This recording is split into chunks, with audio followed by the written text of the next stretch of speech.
Assalamualaikum warahmatullahi wabarakatuh. Pada kesempatan ini saya akan menyampaikan koreksi soal dan jawaban sistem informasi akuntansi.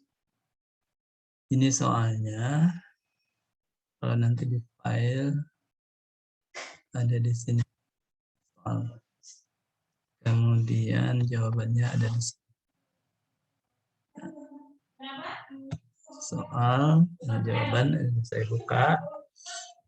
Bagian pertama pilihan ganda sampai nomor 40. Kan 40.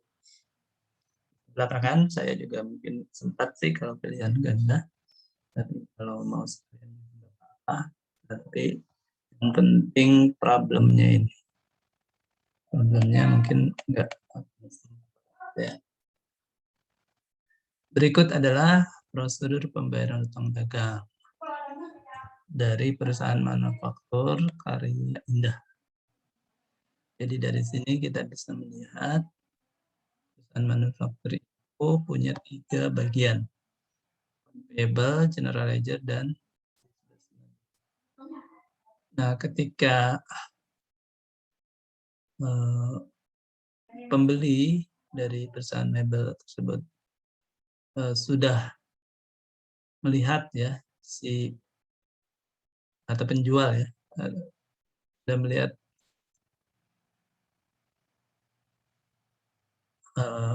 kita membeli bahan ya ke supplier harus sudah dibayar,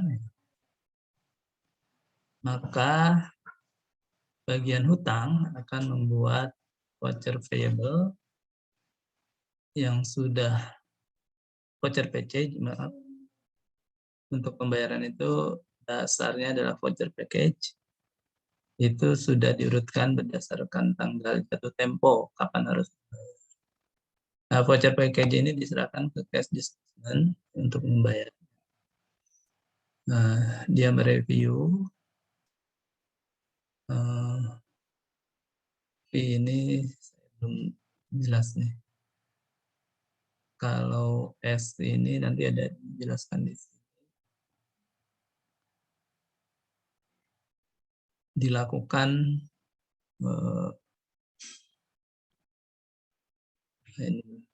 ya nanti ya kita lihat. Nah, kemudian di review, kemudian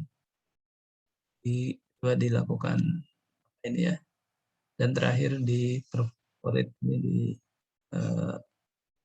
dinyatakan sudah dibayar, dipotong ya, kemudian nanti diarsip diserahkan kembali ke akun payable.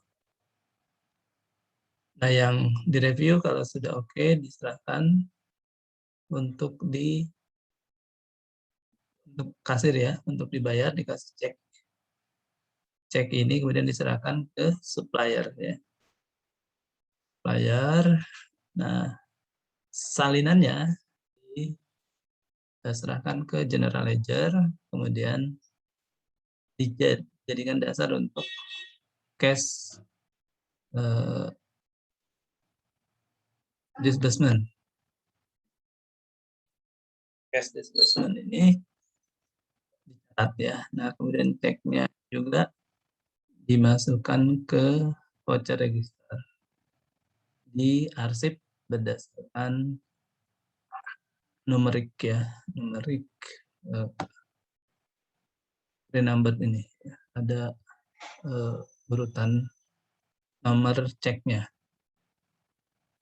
Nah, pertanyaannya identifikasi 4 kekuatan prosedur dan identifikasi 3 kelemahan potensi.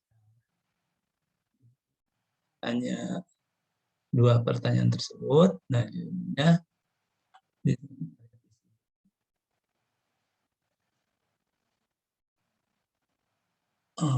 mas total 20, kayaknya 8, 3 kelemahan. Nah, kekuatannya dari 4 akan dipilih ini ada pemisahan yang baik ya, ledger, cash disbursement, dan dibedakan ya. Kemudian ada kepastian pengajuan utang untuk mendapatkan diskon. Voucher PK diperiksa sebelum dibayar. Ini sebetulnya menerjemahkan ini saja. Kemudian semua utang dibayar dengan cek pre-number. Jadi makanya nilai. Petugas yang menyiapkan cek tanda tangan sign ini tadi S sign tanda tangani ke vendor. Voucher PK dibatalkan dengan diperforatar segera setelah cek pembayaran tanda tangan. Kalau sudah bayar, ini diperforasi. Nah hanya ini belum tahu. Semua cek yang dikeluarkan dipertanggungjawabkan dalam cek register. Buat di registernya itu di register ini. Ini cek register ini. NDLC berdasarkan number ini. Itu silakan diambil 4, dapat 8 masing-masing 2 poin. Kemudian kelemahannya diminta 3. Nah, masih ada peluang diskon tidak dimanfaatkan. Penanda tangan cek harus juga memastikan pelunasan hutang dilakukan dalam periode. Jadi tidak dijelaskan bahwa ini dipastikan tidak hanya due date ya, jatuh tempo sebenarnya bisa on discount date ya. Kemudian pemeriksaan independen. Nah, kemudian penanda cek 1 orang. Nah, mungkin bisa 2 orang ya nanti. Ada direktur keuangan ya, direktur sama barangkali ya, atau direktur pembelian waktu dia. Nah, kemudian 3, pada dasarnya penggunaan voucher register mengharuskan pembayaran pada suatu dari invoice tertentu, open invoice. Perlu mempunyai cash flow yang kuat agar pelunasan hutang tidak.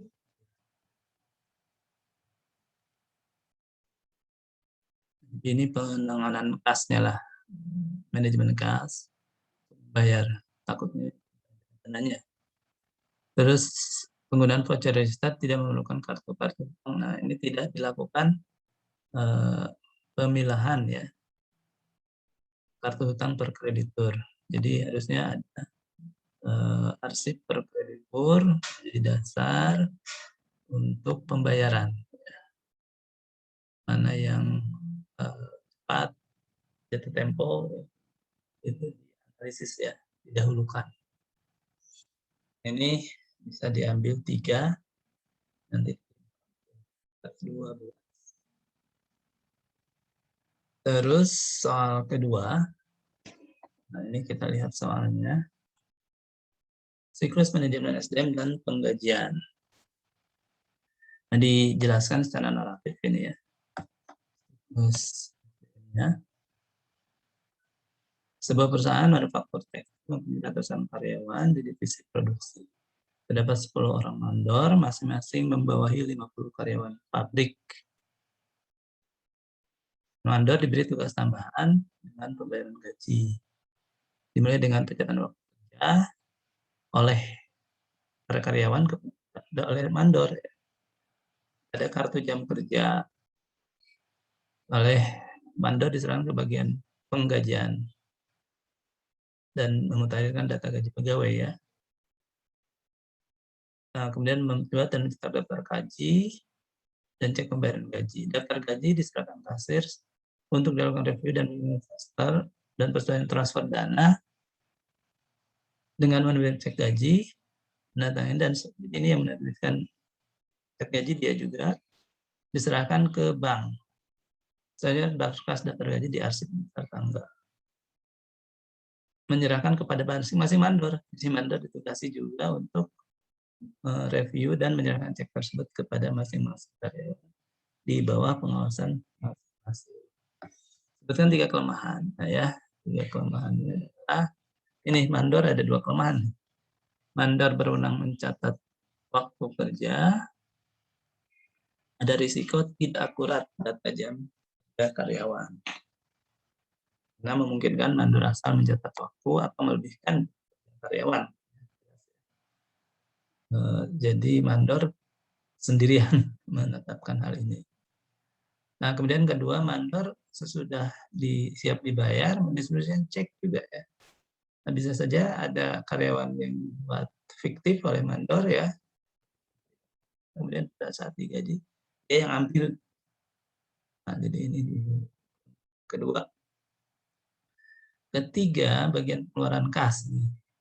Dia menerima catatan dari mandor, kemudian berwenang juga memberikan persetujuan transfer. Cek. Mandor sekarang bisa, yang kurang adalah yang akan membayar ini. Tidak ada pembagian tugas antara bagian utang dan harusnya nanti ada memeriksa si terbit cek ini. Nah, rekomendasinya ya atas 3 ini ya. Anda tidak sebutkan. Nanti ini nilainya ini 6, kemudian terakhir 8. 12 tambah 8. Rekomendasi itu terhadap ya tadi mandor kewenangan, diberi time ticket dan job time ticket ya. Dibuat ini ada sistem untuk menghitung jam kerja itu dan direkonsiliasi. Nah, ini ada rekonsiliasi antara job dan tiket. Jadi dia datang ke kantor oleh mandor dicek. Nah, tapi dia pas bekerja juga dia ini apa namanya dan tiketnya dialokasikan ke ini apa masing nandain. Nah, ini totalnya ini harusnya sama. Nanti direkon. Nah, jadi ada sistem data sudah tervalidasi, bagian akuntansi akan ke bagian dilakukan oleh staf khusus yang pembayaran. Nah, kemudian ada pemeriksaan tuntas berupa pengeluaran kas, bagian utang, memberikan transfer, bagian pengeluaran kas, dan melalui penerbitan cek. Nah, jadi ada bagian pengeluaran kas. Ini bagian penggajian M4, menyiapkan gaji, dan kemudian pembayaran gaji, review dan tanda tangan. Nah, ini TMK dititik arsip. Nah, ini yang kalau diserahkan ke paymaster yang akan membayarkan, bukan mandor. Nah, kemudian daftar gaji ini diserahkan utang, review dan persetujuan bagian utang. Iya benar harus dibayar. Nah, nanti ada dokumen voucher, daftar gaji. Dokumen voucher diserahkan sebagai barang kas ya. Daftar gaji, dan tanda tangan cek. Dan cek ini nanti ceknya ke sini tadi. Nah, kemudian ini diserahkan. Ini dicatat.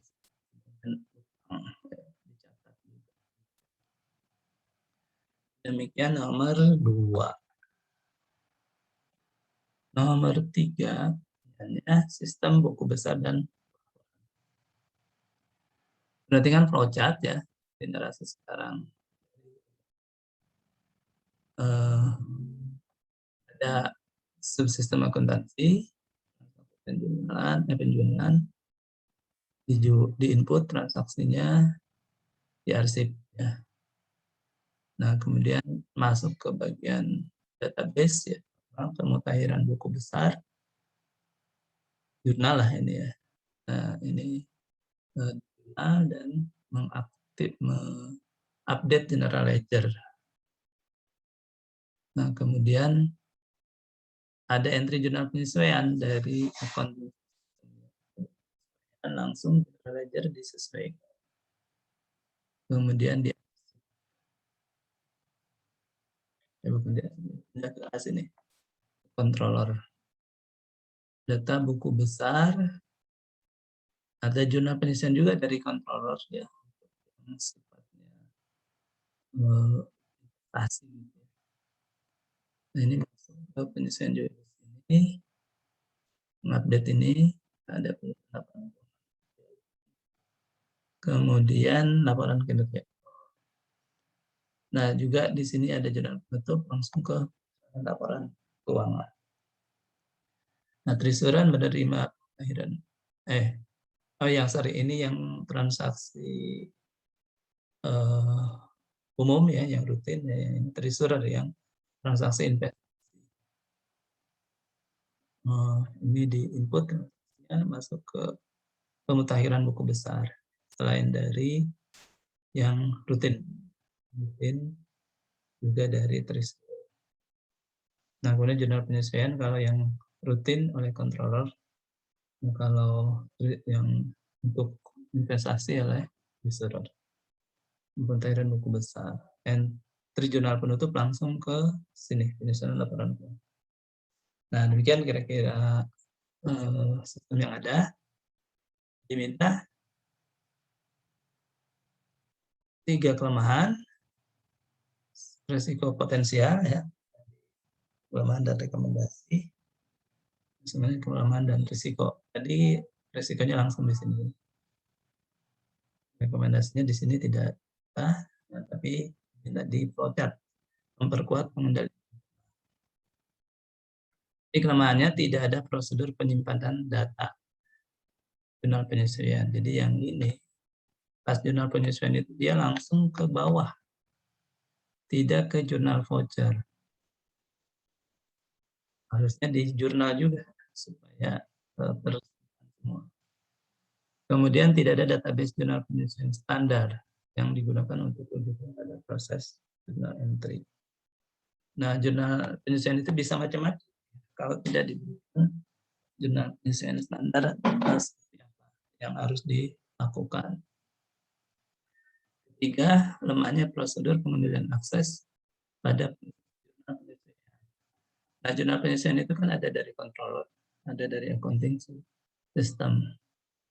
Nah, ini tidak diberikan ada harusnya validasi ya. Ini siapa? Tidak boleh ada yang di luar konteks dan controller melakukan penyesuaian. Nah, belum harusnya mungkin ada validasi. Itu 3 kelemahannya. Nah, akibatnya kalau ini dilakukan tidak ada penanda dan jurnal penyesuaian bisa tidak akurat. Laporan keuangan tidak penetratif yang untuk mengetahui jika ada akses jurnal penyesuaian pihak lain. Kelemahan kedua, tidak ada database jurnal penyesuaian standar. Sama ya, risiko tidak akurat jurnal penyesuaian. Nah, kelemahan ketiga, lemahnya prosedur akses. Jadi ya, akses karena ada dua yang membalikan. Nah, bisa risikonya ada orang yang tidak berhak. Nah, gambarnya juga 3, ini perbaikannya. Pertama, yang penyesuaian ini dilakukan update ke jurnal ya. 1 ini. Terus kedua, ini ada penyesuaian, juga kita punya ada ini data jurnal standar ya. Jurnal standar accounting jurnal ya, harus berdasarkan, jangan asal ya. Jadi harus ini pilih saja dari jurnal standar penyesuaiannya seperti apa. Terus yang ketiga, entry jurnal penyesuaian ini tidak langsung ya.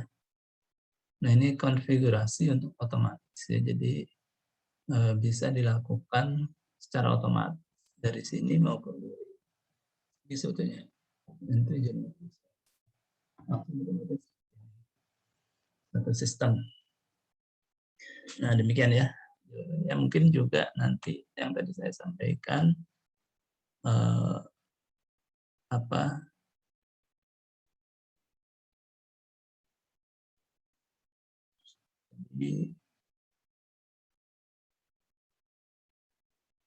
bisa juga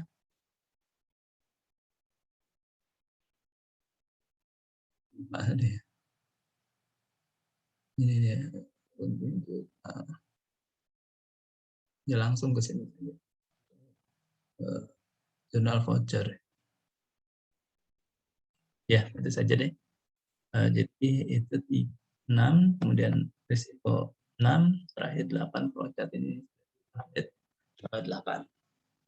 Nah kita coba mengoreksi jawaban mahasiswa dari sini misalnya atau buka yang ini jadikan lihat. Nah ini nomor 2 ya, tidak usah tapi nggak bisa, jadi hanya dibuka dan saja. Nah, saya buka saya pilihan gandanya oke. Nah saya juga buat Excelnya.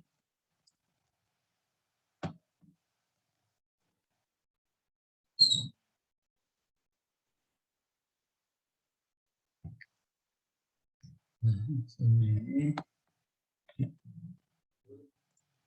soal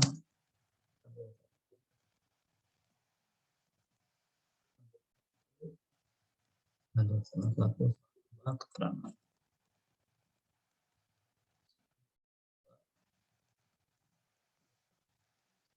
satu tiga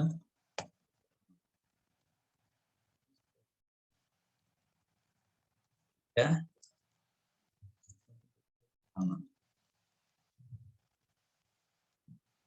keterangan itu nanti ceritakan semua aja apapun.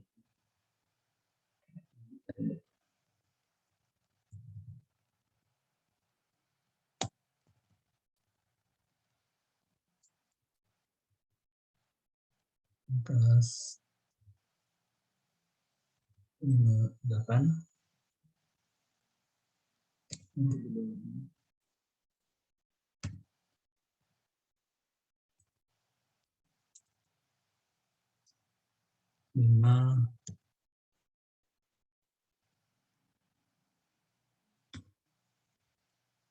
ini agak susah masih apa nanti kan ini ada satu dua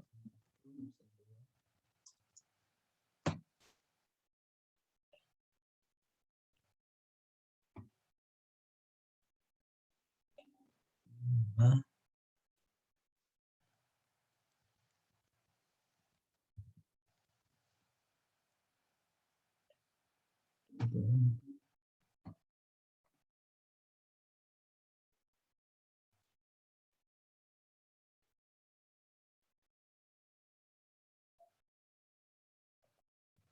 satu Ahmad Yuza ini kita lihat soal 1 kekuatan ada yang penjelasan fungsi teman-teman saya lengkap ada yang kontrol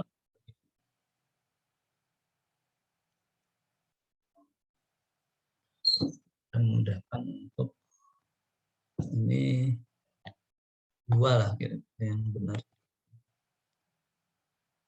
4 yang benar.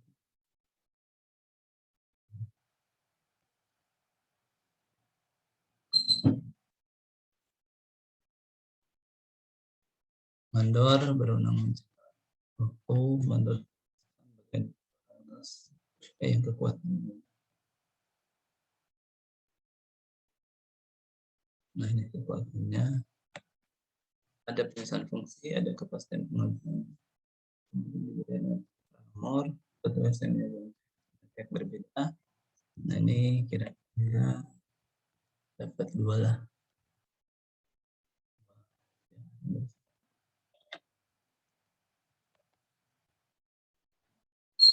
Ya, kontrol pas.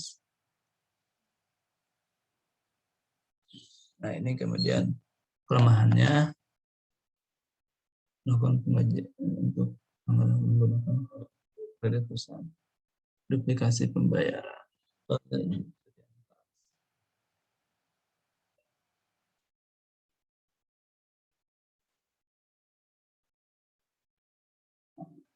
keamanan fisik.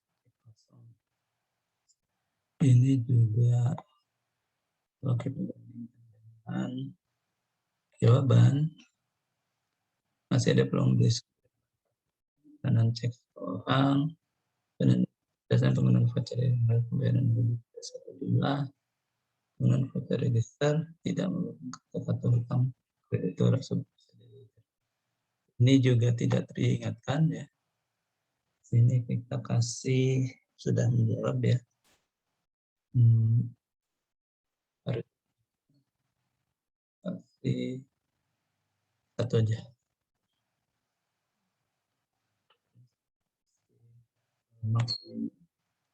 Nomor 3 ini nilainya maaf dari nilai maksimum ya. Nilai maksimumnya adalah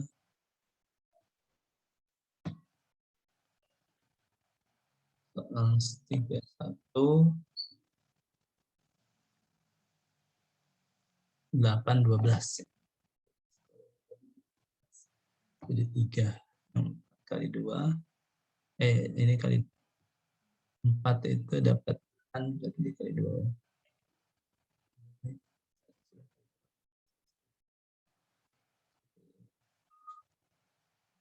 4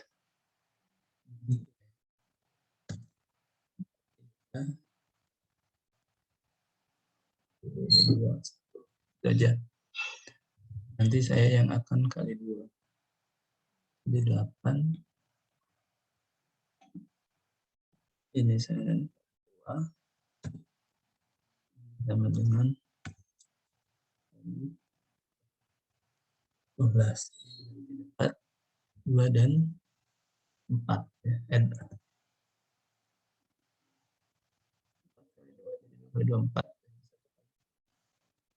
3 kali 4. Mau langsung juga dapatnya 2. Dapat 2 kali 2. Dapatnya 1 kali 4. 4. Jadi 2. Oke, itu problem 1.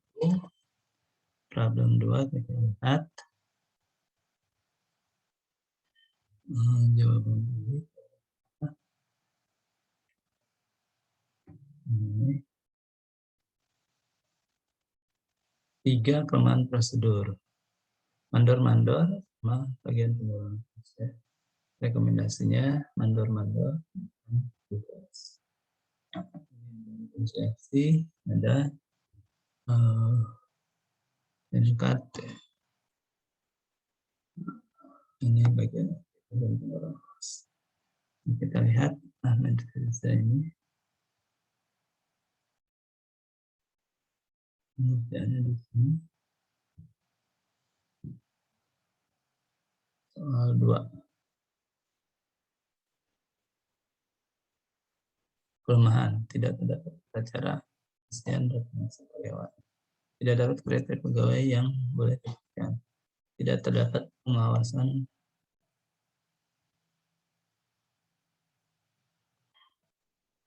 mandor-mandor tidak ada. Merupakan karya yang tidak syarat karena ketenaga kerjaan.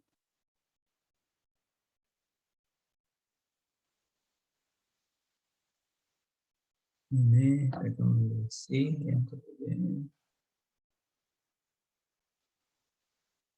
Nah ini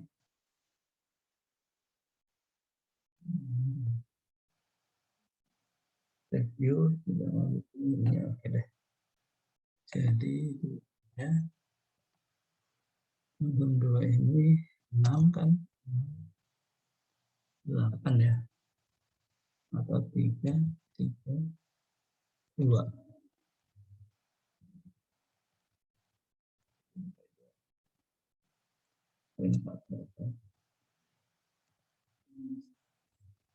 Ini tadi ada jawaban ya, pasti katakanlah dia enggak 1,5 ya, tiga. Ini juga jawabannya dan ini jawabannya 2/4 ini 1 atau lumayan bagus ini 1 aja deh, 1 kali 2 ini 1/5 gitu deh. Terus problem 3-nya kita lihat.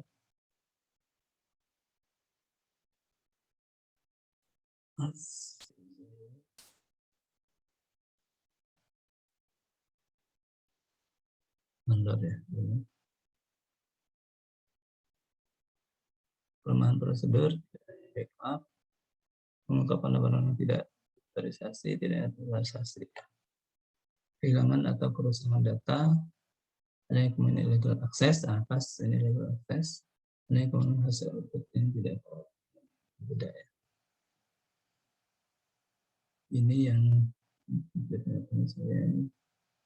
ini tidak ada ya, harusnya ada rekonsiliasi, kemudian ada jurnal standar ya, dan ada apa tadi jawaban di sini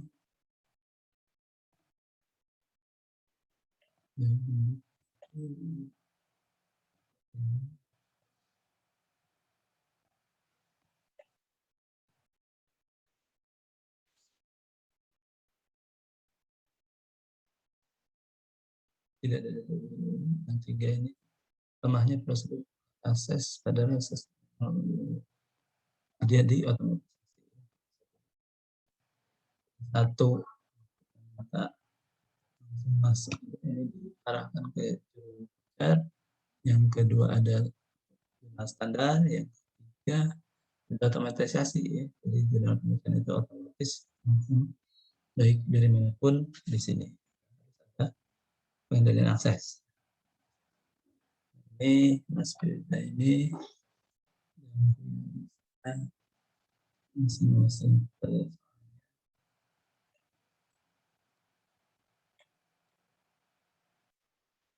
ya,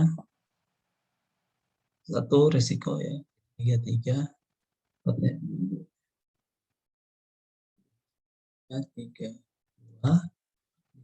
6 kan ini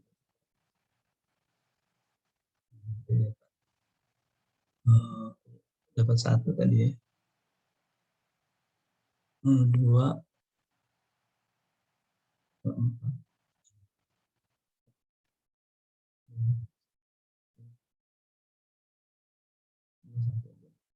mahnya maksimal 8 10.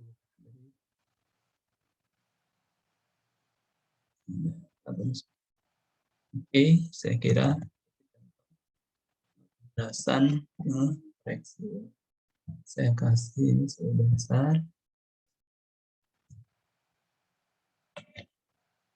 Koreksi Mas.